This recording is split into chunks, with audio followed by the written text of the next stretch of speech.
hospitalier qui vient nous aider depuis le début de la guerre. Il accueillit dans internement de faire depuis dernier trentaine d'enfants de l'Ukraine en 2022.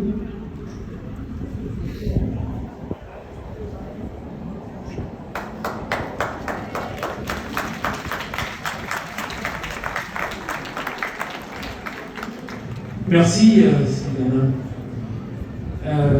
Cette année, j'ai accepté de prendre la parole parce que je pense que plus l'on s'éloigne de cette agression massive du 22 février 2022, il faut que l'on resserre les rangs.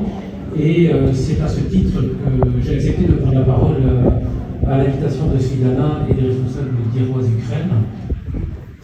Alors que, bon, effectivement, je soutiens la cause ukrainienne depuis le départ. Ne nous habituons pas, 4 longues années, que le peuple ukrainien résiste à l'agression de la Russie poutinienne. Mais en réalité, c'est beaucoup plus que ça.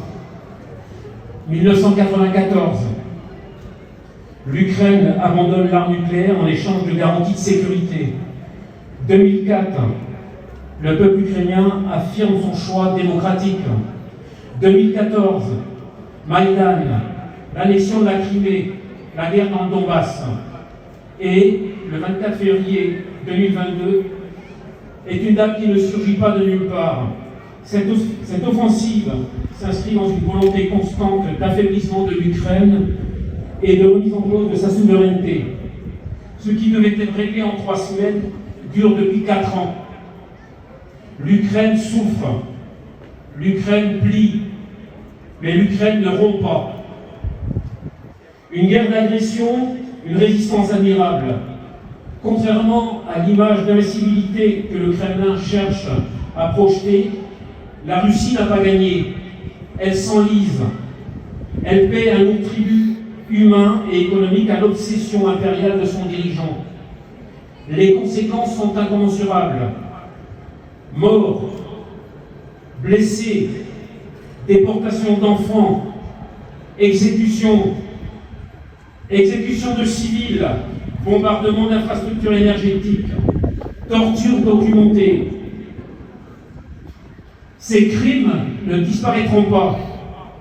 Des mandats d'arrêt ont été émis par la Cour pénale internationale. Le droit international, même fragilisé, demeure.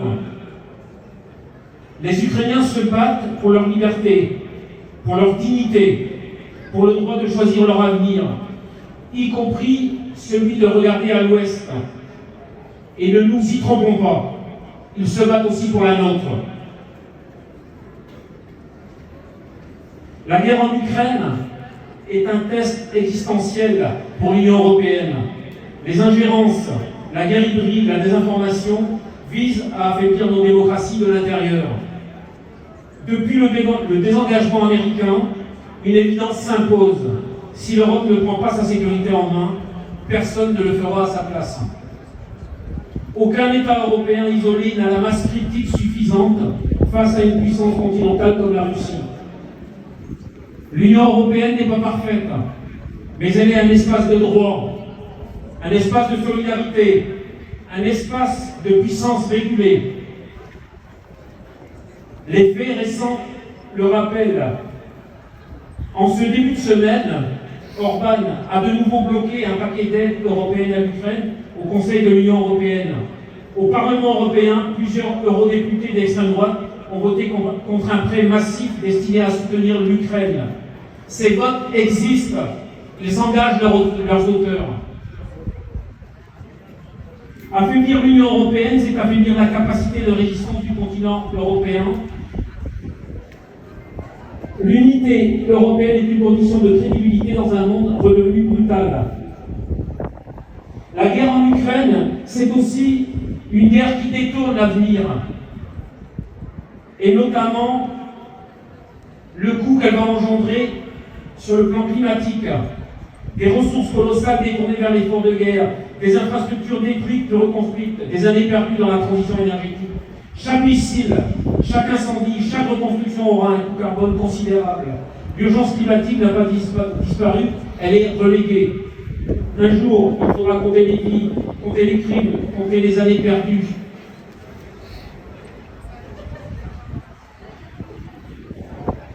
L'histoire jugera. Ne nous habituons pas. Ne nous habituons pas au bombardement. Ne nous habituons pas aux images de villes détruites. Ne nous habituons pas à l'inacceptable. L'Ukraine défend son existence. En la soutenant, nous défendons notre sécurité, notre modèle démocratique et notre avenir. Pour ceux qui en doutent encore, l'Ukraine n'a pas encore gagné, mais la Russie a déjà perdu. Et l'Ukraine gagnera, parce qu'un peuple qui se bat pour sa liberté possède une force que ni les missiles ni la peur ne peut briser. Slava Ukraini! Merci.